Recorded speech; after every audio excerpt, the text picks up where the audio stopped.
예수님께서 마태복음에서 좁은 문으로 들어가라 라고 말씀하셨습니다.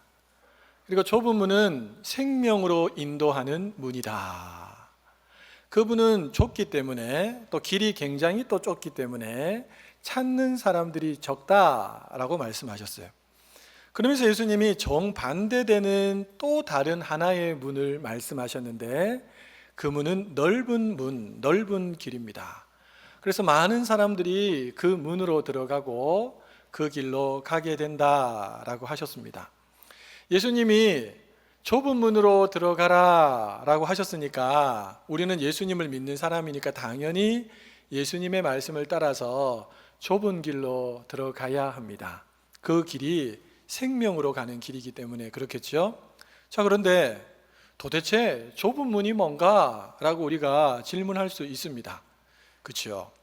근데 예수님이 요한복음 10장으로 가면 양들을 모아놓는 우리가 있잖아요. 여러 이 집 양들, 저 집 양들을 다 모아놓는 우리가 있는데, 그 우리를 비유로 들어서 설명을 해 주십니다. 양의 우리가 있는데 그 양의 우리를 문이 아니고 담을 넘어서 들어가는 사람은 절도요 강도다. 왜냐하면 그 사람은 양을 훔치기 위해서 문이 아니라 담을 넘어간 사람이다 라는 이야기였어요. 그리고 양의 문을 통해서 들어가는 사람은 선한 목자다라고 예수님이 먼저 말씀하셨습니다. 이런 보통 동네에는 많은 양들을 모아놓는 우리가 있었거든요. 근데 그 우리를 지키고 있는 문지기가 있었습니다. 문을 열어주고 닫아주는 사람이 있습니다. 자, 목자가 자기 양들을 찾기 위해서 문지기 앞에 딱 섰습니다. 이제 문지기가 딱 보니까 이 사람은 우리 동네에 저 양들의 목자구나 하고 문을 딱 열어줬어요. 문을 열어주면서 목자가 양 우리로 들어갑니다. 그리고 양을 한 마리씩 한 마리씩 부릅니다. 개똥아, 찰사가, 이러면서 양의 이름을 하나씩 부르니까 양들이 자기 이름을 알거든요. 그리고 목자의 음성을 아니까 저기 구석구석에 다른 양들 사이에 있다가 목자의 음성을 들으니까 양들이 매 하면서 한 마리씩 목자에게 다가오기 시작한 겁니다. 다 모였어요. 다 모이자 이제 목자가 밖으로 나가야 되겠죠. 문지기에게 다시 문을 열어달라라고 하고 양들을 데리고 나갑니다.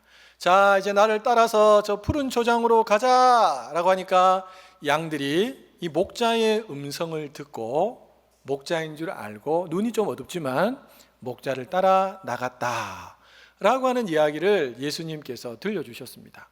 근데 이야기를 다 듣고 난 다음에 제자들이 도대체 이게 무슨 의미인가 의미를 모르겠는 거예요. 그래서 예수님께 물었습니다. 예수님, 도대체 양의 우리의 이 비유는 무슨 의미입니까? 라고 물으니까 예수님께서 길게 설명해 주시는데 그 긴 내용들을 다 우리가 읽을 수는 없고 앞부분 3절 말씀을 우리 화면을 보면서 같이 한번 읽어보도록 하겠습니다.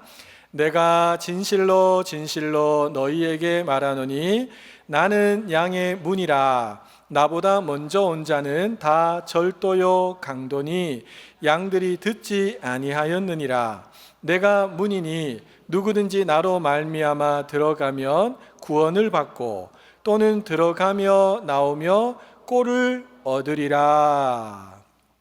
자, 예수님이 제자들이 물었어요. 예수님, 이 비유의 의미가 뭡니까? 라고 물었는데 예수님이 제일 먼저 하신 말씀은 뭐냐 하면 내가 바로 양의 문이다. 이런 문을 열어야지 목자가 들어갈 수 있죠. 예수님이 양의 문이다 라고 하셨습니다. 그러면서 뭐라고 하셨습니까? 내 안으로 들어오면 무엇을 얻는다고 하셨어요? 구원을 받을 것이다. 예수님이 갑자기 구원에 대한 말씀을 하신 거예요. 그러니까 우리 친구들 한번 물어봅시다. 예수님이 마태복음 7장에서 말씀하셨던 좁은 문, 생명으로 인도하는 문은 도대체 무엇일까요? 누구를 가리키는 걸까요? 맞아요. 예수님 자신을 가리키는 것입니다. 예수님 자신을. 그러니까 예수님 안에 들어간다는 것은 그럼 무슨 의미일까요? 예수님 안에 들어간다라고 하는 것은 예수님을 믿는다. 예수님이 구원자다. 예수님을 믿어야지만 천국 갈 수 있다라는 사실을 믿고 실제로 예수님을 믿는 사람을 예수님 안에 들어온 사람이라고 말씀하신 겁니다. 자, 예수님이 구원을 줄 수 있는 유일한 분이라는 사실을 사도 바울이 깨닫습니다. 여러분, 사도 바울이 극적으로 예수님을 만나지 않습니까? 빛 가운데 찾아오신 예수님. 바울은 예수님을 딱 만나면서 저 예수님이 우리에게 생명을 주실 수 있는 분이시구나 라는 사실을 확신했습니다. 저분이 진짜 좁은 문이구나 라고 확신했습니다. 그래서 바울은 그때부터 하고 싶은 것이 얼마나 많았겠어요. 그렇죠? 게임도 하고 싶고 여행도 가고 싶고 운동도 하고 싶고 하고 싶은 게 너무너무 많았는데 다 할 수도 있었는데 바울은 마음과 뜻과 힘과 목숨을 다해서 구원을 주시는 예수님을 전하는 삶을 그때부터 살기 시작합니다.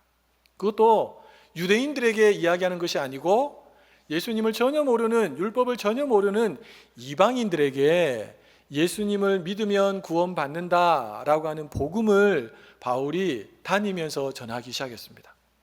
그래서 1차 전도 여행, 2차 전도 여행, 3차 전도 여행까지 바울은 그때 당시엔 교통수단도 별로 좋지도 않고 도로도 포장되지도 않았는데 그 험한 길들을 다니면서 복음을 전했습니다. 그러자 마치 많은 사람들, 넓은 문에 들어가서 넓은 길로 가는 많은 사람들이 그 바울을 향해서 네가 전하는 그 말을 나는 믿을 수가 없다라고 하면서 거부하기도 하고, 심지어는 어떤 사람들은 바울을 핍박까지 했습니다. 바울을 죽이려고까지 했어요. 그런데도 감사한 것은 뭐냐 하면 이 바울이 전하는 예수님을 믿어야지만 구원받을 수 있습니다 라고 하는 복음을 듣고 믿게 되는 사람들이 생기기 시작한 겁니다. 그 사람들이 한 사람, 두 사람, 세 사람, 네 사람 생기니까 그 사람들끼리 모아서 가정에서 예배를 드리기 시작하고 그곳이 교회가 되기 시작했습니다.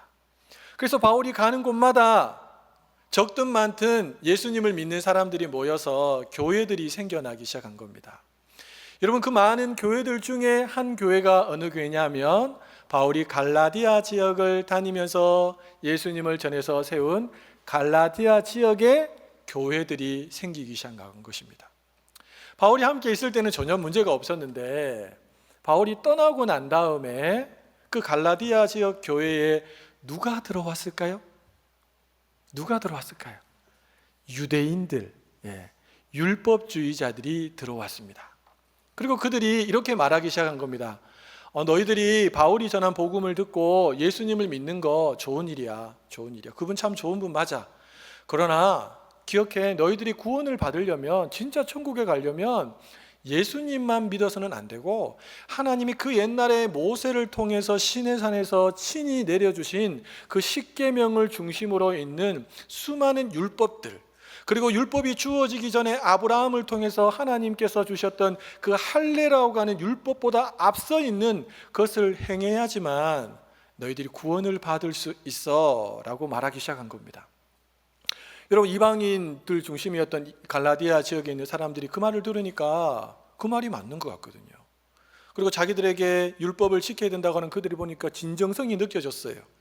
그래서 그들이 그때부터 다시 율법을 배우기 시작하고 율법을 지켜야지만 구원받는다고 생각하고 율법을 지키기 위해서 애쓰고 힘쓰는 삶을 살기 시작했습니다. 여러분, 이런 상황 속에서 바울이 소식을 듣습니다. 그리고 오늘 본문에 와서는 바울이 갈라디아 교인들에게 여러분 앞에 두 가지의 길이 있습니다. 이 두 가지의 길들 중에서 여러분들이 지금 어느 길을 가고 있는지, 앞으로 어느 길을 선택해야 되는지 잘 선택하십시오 라고 하면서 바울이 이야기를 펼칩니다. 여러분, 첫 번째 길은 뭐냐 하면 행위의 길입니다. 무슨 길이라고요? 행위의 길입니다. 이 행위의 길이라는 것은 뭐냐 하면 앞서 말씀드린 것처럼 예수님을 믿는 믿음 더하기, 거기에다가 율법을 지켜야지만 진짜 구원을 받을 수 있다라고 믿는 길입니다. 많은 사람들이 그렇게 믿고 있었습니다. 근데 바울은 오늘 말씀을 통해서 이 행위의 길을 따라가면 어떤 결과가 주어지는지를 세 가지로 설명해 줍니다. 세 가지로. 첫 번째는 2절 하반절에 나오는데요. 이렇게 말합니다. 그리스도께서 아무 유익이 없어진다. 이게 무슨 말일까요? 그리스도께서 아무 유익이 없어진다. 예수님을 믿는 믿음 위에 다른 것을 더 해야지만 내가 의로워질 수 있다라고 여기면 그 순간 예수님은, 그리스도는 이것도 저것도 아닌 아무런 유익이 없는 것이 되어버린다라는 말입니다. 두 번째로 행위의 길을 따라가면 어떤 결과가 주어지는가? 3절 하반절에 보면 율법 전체를 다 지켜야 되는 의무를 가진 자가 된다라고 합니다. 사랑하는 여러분, 율법을 비유할 때 구슬로 깨어 있는 것들로, 구슬로 촘촘하게 깨어 있는 것들로 많이 비유를 하거든요. 그래서 여러분, 구슬로 촘촘하게 깨어 있는데 그 가운데 구슬 하나를 딱 집어서 빼버리면 어떻게 될까요? 깨어진 것들이 다 풀려버립니다. 그렇죠? 그러면 상품의 가치가 없어지죠. 마찬가지입니다. 율법도 똑같습니다. 야고보 사도가 야고보서 2장에서 이런 이야기를 했거든요. 우리 같이 한번 읽어볼까요? 누구든지 온 율법을 지키다가 그 하나를 범하면 모두 범한 자가 되나니. 그러니까 율법을 지킴을 통해서 내가 의로워지고, 의로워진 것 때문에 구원을 받으려면 율법의 일부분만 지키면 될까요? 아니면 율법 전체를 다 지켜야지만 가능할까요? 율법 전체를 다 지켜야지만 가능한 것입니다. 여러분, 처음에 갈라디아 지역 교회에 유대인들이 들어왔을 때는요, 할례를 지켜야 돼요. 할례를 안 하면 큰일 나 라고 해서 갈라디아 교인들이 할례를 지켰습니다. 남자들은 다 자기 성기에 표피를 다 잘라냈어요. 자, 그런데 그것으로 끝이 아니에요. 갈라디아서 4장 10절에 보면 이 갈라디아 교인들이 또 무엇을 지켰냐니까 날과 달과 절기와 해를 지켰다라고 합니다. 이게 뭐냐 하면 유대인들이 지키는 절기들, 안식일 뭐 이런 것들입니다. 여러분, 안식교인들은 이렇게 말합니다. 구약 시대에 지켰던 그 안식일을 지켜야 합니다. 안식일은 요즘으로 말하면 토요일입니다. 토요일. 이 안식일을 지켜야 합니다.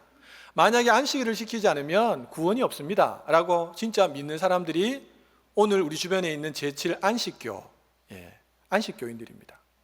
그들은 안식일을 지킵니다. 우리는 주일을 지키지만, 그렇죠? 정말 그럴까요? 사실 구약을 가만히 들여다보면 구약에는 안식일이 우리가 생각하는 토요일만 있는 것이 아닙니다. 7년이 지나고 나면 뭐가 있을까요? 안식년이 있습니다. 7, 7이 49 해서 그 다음에가 되면 희년이 있습니다. 완전하게 다 풀어주는 겁니다. 희년은. 그렇죠? 뿐만 아니라 중요한 절기의 첫날과 마지막 날에도 안식했습니다. 그러니까 안식일을 제대로 지킨다는 것은 어떤 의미냐면 오늘날처럼 토요일 하루 정도만 안식일이다라고 생각하고 지키는 것이 아니고 이 모든 안식일을 다 지켜야 되는 겁니다. 그런데 그들이 지키느냐? 지키지 않습니다. 사랑하는 여러분, 기억하십시오. 우리 친구들 꼭 기억하세요. 평생토록 이 진리를 놓치면 안 됩니다. 무언가를 더 지켜야지만 내가 구원을 받는다라고 하는 것은 다른 복음입니다. 이 복음으로는 구원받을 수 없습니다. 꼭 기억하세요. 셋째로, 행위의 길로 가면 어떤 결과가 따라올까? 바울은 4절 하반절에서 그리스도에게서 끊어진대요. 그리고 은혜에서 떨어진대요. 이 말은 갈라디아서 5장 1절에 나와 있는 것처럼 다시 종의 멍에를 매는 것입니다. 무슨 말이냐면 내가 종이었어요. 근데 복음을 듣고 종에서 자유자가 되고 자녀가 되었습니다. 그런데 다시 율법을 지켜야지만 구원받을 수 있다고 하는 이것을 받아들이게 되면 자유자가 아니고 자녀도 아니고 다시 종처럼 살게 된다라는 말입니다. 그러면 그리스도에게서 끊어지고 은혜에서 떨어지게 된다라는 것이죠. 자, 한번 정리해 보겠습니다. 첫 번째, 바울이 제시했던 길은 행위의 길입니다. 행위의 길. 지켜야지만 구원받는다라고 하는 행위의 길인데, 이 행위의 길로 가면 세 가지의 결과가 주어진다라고 있습니다. 2절, 3절, 4절을 통해서 살펴봤어요. 첫 번째는요, 그리스도가 아무런 유익이 없어진다. 그리스도는 있으나 마나가 된다. 두 번째는 뭐라고 했습니까? 율법 전체를 다 지킬 의무를 가진 자가 된다. 마지막 세 번째는요, 그리스도에게서 끊어지고 은혜에서 떨어지게 된다. 이 길이 바울이 말한 첫 번째 길입니다. 행위의 길. 바울은 그 다음에 두 번째 길을 소개하는데, 이 두 번째 길은 뭐냐 하면 믿음의 길입니다. 믿음의 길. 여러분, 믿음의 길은 5절 말씀 안에 잘 나와 있습니다. 성령으로 믿음을 따라 의의 소망을 기다리는 것, 이것이 바로 믿음의 길입니다. 여기서 중요한 것은 뭐냐 하면 성령으로입니다. 성령으로. 이 길을 걸어가는 데 있어서 주도권을 누가 쥐고 있느냐? 행위의 길은 누가 쥐고 있었습니까? 내가 지키느냐 내가 지키지 않느냐, 나에게 있었습니다. 그런데 이 믿음의 길은 주도권을 성령 하나님께서 쥐고 계십니다. 그럼 우리는 뭐 할까요? 성령 하나님께서 이끄시는 대로 믿음을 따라 가느냐 가지 않느냐를 내가 선택하는 겁니다. 여러분, 그렇게 성령 하나님을 따라가면 뭐가 있느냐? 바울은 의의 소망이 있다. 의의 소망. 의의 소망은 도대체 뭘까요? 의의 소망. 이 의의 소망이라는 것은 마지막 날 우리가 심판대 앞에 섰을 때에 하나님께서 우리를 의롭다 라고 여겨주시면서 그 구원의 마지막 서정의 단계인 영화의 단계에 이르는 것을 의의 소망으로 바울은 설명했습니다. 조금 어렵죠, 그렇죠? 예, 좀 어려워요. 아무튼 의의 소망이라는 것은 소망이 있는데 내가 의로워진다라고 하는 하나님으로부터의 마지막, 그 마침표를 찍는 것을 의미합니다. 자, 정리해 보면 이 믿음의 길은, 두 번째 믿음의 길은 성령을 따라가는 길인데, 그 성령을 따라가면 그 끝에는 의의 소망, 영화가 기다리고 있는 길이다 라고 설명하고 있습니다. 그리고 바울은 여기에서 하나 더 눈여겨볼 것을 우리에게 말하고 있는데요, 이 말씀은 너무 중요한 말씀입니다. 여러분, 오늘 다 잊어버려도 되는데 이 말씀은 기억하시면 좋겠어요. 6절 말씀입니다. 같이 한번 읽어볼까요? 시작. 그리스도 예수 안에서는 할례나 무할례나 효력이 없으되 사랑으로서 역사하는 믿음뿐이니라. 혹시 볼펜을 가지고 오셨으면 사랑으로서 역사하는 믿음뿐이니라에다가 밑줄을 쫙 한번 꺼 놓으시기 바랍니다. 여러분, 바울은 우리가 구원을 받는 데 있어서 할례가 조건이 될 수 없다라고 말했습니다. 그리고 오늘 본문에서는 한 걸음 더 나아가서 할례를 받지 않는 것도 구원에 아무런 영향을 미치지 않는다라고 말했습니다. 이 말은 무슨 말이냐면 이런 겁니다. 너는 할례를 받았기 때문에 구원과 더 가까워지고 있다라고 생각하지 말라는 겁니다. 너는 할례를 받지 않았기 때문에 구원으로부터 멀리 떨어져 있다라고도 생각하지 말라는 것입니다. 할례를 받았든 받지 않았든 그것은 우리가 하나님으로부터 의롭다 여김을 받고 구원받는 것과는 아무런 상관이 없는 거다라고 말하고 있습니다. 물론 할례도 해도 되고 안 해도 된다라는 말이겠죠. 그러면서 바울이 결론처럼 말하고 있는 것이 우리가 밑줄을 쫙 그어 놓았던 사랑으로서 역사하는 믿음뿐이다 라고 합니다. 여러분, 사랑으로서 역사하는 믿음이라는 것은 참된 믿음이 무엇인지를 우리에게 정의합니다. 우리가 복음을 통과하고 예수님을 나의 구주로 진짜 믿은 사람, 이 참된 믿음을 가진 사람들은 어떤 삶을 살아가느냐 하면 성령을 따라 살기 때문에 하나님을 사랑하는 마음, 그리고 내 주변에 있는 사람들을 사랑하는 마음으로 행한다는 것입니다. 이것이 바로 사랑으로서 역사하는 믿음입니다. 그 믿음 안에 뭐가 드러난다고요? 사랑이 드러난다는 겁니다. 사랑이. 이 사람은 진짜 복음을 통과한 사람들이 그런 삶을 살아간다는 것이죠. 아주 구체적으로 사랑이 우리의 삶을 통해서 드러난대요. 이상한데? 나는 예수님을 믿고 10년, 20년, 30년 동안, 아니 그 이상 동안 신앙생활을 했는데 사랑이 안 드러나는데? 여러분 스스로 한번 점검해 보시기를 바랍니다.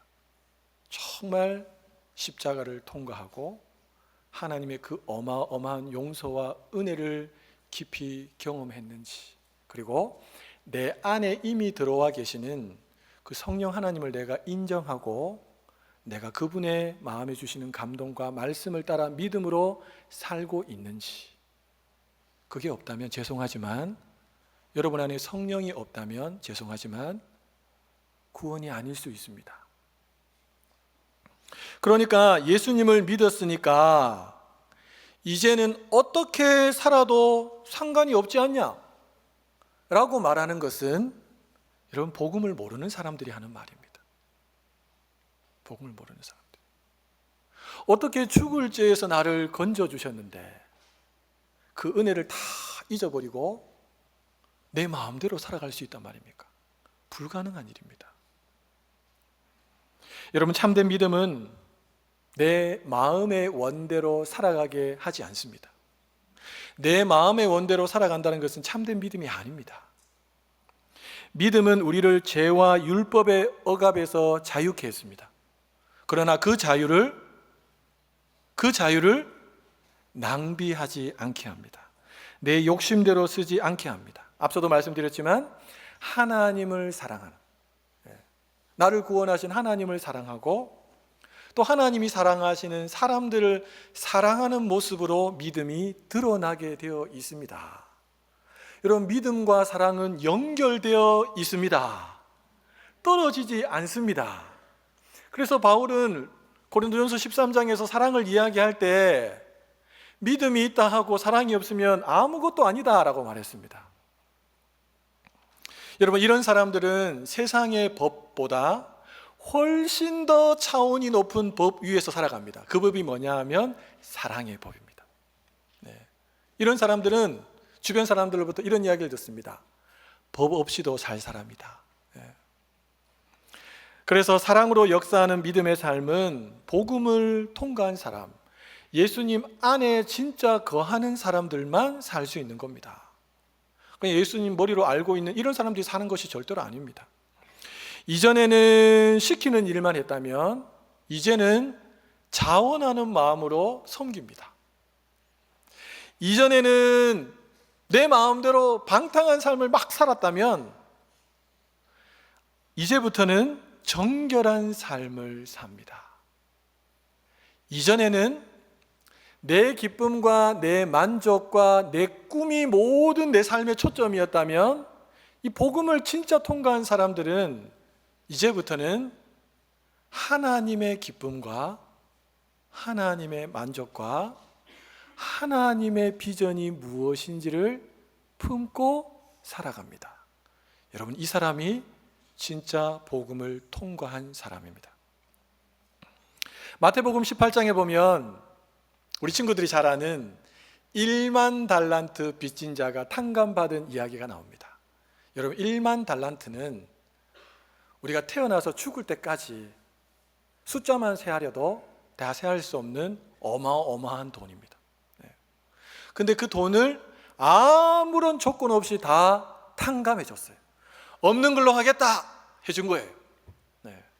근데 여러분 이 예수님이 말씀하신 1만 달란트에서 1만 달란트가 상징하는 것이 있습니다. 그것은 뭐냐 하면 우리의 죄입니다. 죄. 우리의 죄는 그 무엇으로도 탕감받을 수 없었어요. 해결할 수 없었습니다. 그러면 예수님이 비유해서 들려주시는 1만 달란트 빚진 자는 누굴까요? 누굴까요? 내 옆에 있는 사람? 맞습니다. 그리고 나. 내가 바로 1만 달란트 빚진 사람입니다. 자, 그런데 여러분 이 말씀 속에 사랑으로서 역사하는 믿음을 보이는 것이 어떤 것인지 한번 맞춰보시기 바랍니다. 자, 1만 달란트 빚진 사람이 탕감을 다 받고 기쁜 마음으로, 이야, 내가 1만 달란트를 빚졌는데 내 주인이 다 용서해줬다, 너무너무 감사하다, 이러면서 길을 지나가는데 자기 눈앞에 그 옛날 100데나리온을 빚진 사람이 지나가는 겁니다. 탁 지나갑니다. 눈에 딱 띄겠죠. 그래서 친구, 이리 와보게.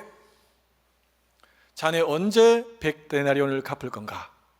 아이고, 미안하네, 내가 지금 아직 돈이 없네. 내가 조금 더 열심히 일을 해서 기한을 주면 내가 반드시 이 100데나리온을 갚겠네. 조금만 더 기다려주게. 어허, 내가 얼마 동안 기다리는지 모르나? 당장 갚게나. 미안하네, 지금 내가 돈이 없다네, 제발 부탁하네. 이 사람을 끌고 법정에 세우고 감옥에 집어넣는 사람. 두 번째 사람은 1만 달란트 탕감받고 기쁜 마음으로 있다가 자기 눈앞에 100데나리온 빚진 사람이 지나가는 겁니다. 어이 친구, 이리 와보게. 나에게 100데나리온 안 갚아도 되네. 무슨 말이야? 아, 괜찮네. 자네 이제부터 두 다리 쭉 뻗고 지내게. 전혀 걱정하지 말게. 자, 첫 번째 사람하고 두 번째 사람 중에서 누가 사랑으로서 역사하는 믿음의 삶을 살아가는 사람입니까? 첫 번째입니까? 두 번째입니까? 두 번째입니다. 여러분, 이 삶이 부자연스러운 삶입니까? 어찌 보면 당연한 삶입니까? 당연한 삶입니다. 여러분, 복음을 통과한 사람들은 당연한 삶을 살아갑니다. 그런데 내 삶을 아무리 들여다봐도 100데나리온 빚진 사람이 믿게 보이고 죽일 것처럼 느껴지고 감옥에 떠나야 되겠다라고 생각하는 마음이 있다면 죄송하지만 아직 복음을 모릅니다. 머리로는 복음을 아는데 내 영혼 깊은 곳에서부터 성령께서 터치하시는 이 복음에 대한 감동이 아직 없습니다. 사랑하는 여러분, 바울이 구원에 이르는 두 가지 길을 제시했습니다. 첫 번째는 행위의 길입니다. 내가 열심히 지켜야지 구원받을 수 있다는 것. 두 번째는요, 믿음의 길입니다. 예수님께서 다 이루셨기 때문에 예수님을 믿기만 하면 구원받을 수 있다. 갈라디아 교인들은 바울이 전해준 이 복음을 받아들였습니다. 그리고 그들은 믿음의 길 위에 서 있었습니다. 잘 걸어가고 있었습니다. 7절에 보니까 이 갈라디아 교인들이 믿음의 경주를 잘하고 있었어요. 달려가고 있었습니다. 열심히 멋지게 복음의 빛을 바라며 달려가고 있었습니다. 그런데 그들 앞에 갑자기 방해꾼들이 등장했습니다. 그 방해꾼들이 누굽니까? 길을 딱 막아서고, 이 길은 잘못된 길입니다, 여러분들을 율법을 지켜야 합니다 라고 하면서 그 길에서 방향을 바꾸어서 다른 길로 인도한 방해꾼들이 있습니다. 유대주의자들입니다. 바울은 9절에서 이 유대주의자들을 어떻게 비유하냐니까 누룩으로 비유합니다. 누룩. 작은 누룩이 온 덩이에 퍼지지 않느냐. 너희 믿음의 공동체 안에 들어왔던 유대주의자 몇몇 사람들이 너희에게 전해줬던 그 행위의 길로 너희들이 진짜 그것이 진리라고 믿고 따라간다면 갈라디아 교회 전체가 복음에서 이탈할 수 있다. 너희들 조심해야 한다 라고 바울이 말해주고 있습니다. 실제로 여러분, 갈라디아 교인들이 이 율법주의자들의 이야기를 듣고 심하게 영적으로 흔들리고 있었습니다. 갈라디아 교인들은 금방이라도 무너질 것처럼 보였어요. 금방이라도. 그리고 은혜의 복음에서 다 떨어져 나갈 것처럼 여겨졌습니다. 그래서 바울이 염려했습니다. 그래서 바울이 화가 났습니다. 그래서 바울이 안타까운 마음으로 쓴 편지가 갈라디아서입니다. 그거 아니야, 그 길 아니야, 돌아와. 근데 여러분, 오늘 말씀에 바울이 처음으로 이 갈라디아 교인들을 향해서 희망을 품고 있다는 것을 우리에게 보여줍니다. 여러분, 그 말씀이 10절 상반절에 나오는데요, 우리 이 말씀을 같이 한번 읽어보도록 하겠습니다. 나는 너희가 아무 다른 마음을 품지 아니할 줄을 주 안에서 확신하노라. 이런 바울이 갈라디아 교인들을 향해서 희망을 품고 있는 이유가 뭘까요? 우리가 읽었던 이 짧은 말씀 안에 주 안에서라고 하는 단어를 눈여겨보셔야 됩니다. 바울은 알았습니다. 그들이 자신이 전해준 복음을 받아들였고 복음을 통해서 예수님을 주로 고백했고 그리고 자신들 안에 성령님을 모시고 있는 사람이라는 것을 바울은 알았습니다. 그래서 바울이 지금 이렇게 말하는 겁니다. 나는 너희 안에 내주에 계시는 성령 하나님을 믿어. 그 성령 하나님께서 너희들을 다시 깨우쳐 주셔서 이 행위의 길에서 믿음의 길로 내가 알려주는 이야기를 듣고 돌이키게 하실 줄 나는 믿어. 성령께서 너희들을 반드시 의의 소망의 자리로 이끌어 가실 줄 나는 믿어 라고 바울이 지금 말하고 있는 것입니다. 이어서 바울은 자신이 할례를 전하고 있다면 박해를 받지 않았을 것이라고 말합니다. 이 말이 무슨 말입니까? 할례를 구원의 조건으로 인정했다면 지금 바울은 유대인들하고 전혀 다툼도 없이 그리스도의 십자가가 전혀 걸림돌이 되지 않고 문제없이 마음껏 전할 수 있었다라는 것입니다. 사랑하는 여러분, 바울이 박해를 받은 이유가 뭡니까? 예수 그리스도를 믿는 믿음의 길에 할례를 더하지 않았습니다. 그리스도면 충분합니다. 이 사실을 바울은 진짜 믿었다는 것입니다. 그렇기 때문에 타협하지 않았습니다. 바울은 이것을 진리로 받아들였습니다. 마지막으로 바울은 오늘 12절 말씀을 통해서 이 갈라디아 교인들을 믿음의 길에서 이탈하게 하고 흔들고 있는 유대주의자들을 아주 강력하게 비판하고 있습니다. 비난하고 있습니다. 우리 12절 말씀 같이 한번 읽어볼까요? 너희를 어지럽게 하는 자들은 스스로 베어버리기를 원하노라. 여러분, 너희를 어지럽게 하는 자들, 이들이 바로 유대주의자들입니다. 그럼 스스로 베어버리기를 원하노라, 이 말은 무슨 말일까요? 거세입니다. 거세. 남자로 말하면 성기를 다 잘라내는 겁니다. 할례를 통해 하나님 앞에서 의롭다함을 받을 수 있다고 말하는 자들을 향해서 차라리 너희들 스스로 다 거세해라, 거세해라 이러면서 비난하고 있습니다. 얼마나 무시무시한 비난입니까? 사랑하는 여러분, 우리는 이미 좁은 문, 생명으로 인도하는 문, 예수 그리스도 안에 들어와 있습니다. 예수 그리스도 안에 들어와 있는 분들만 아멘 하시기 바랍니다. 여러분 중에 아직도 예수님을 알고는 있는데 예수님을 나의 구주로 믿지 않는 분들이 계십니까? 여러분, 우리 인생 5분 뒤를 장담할 수 없습니다.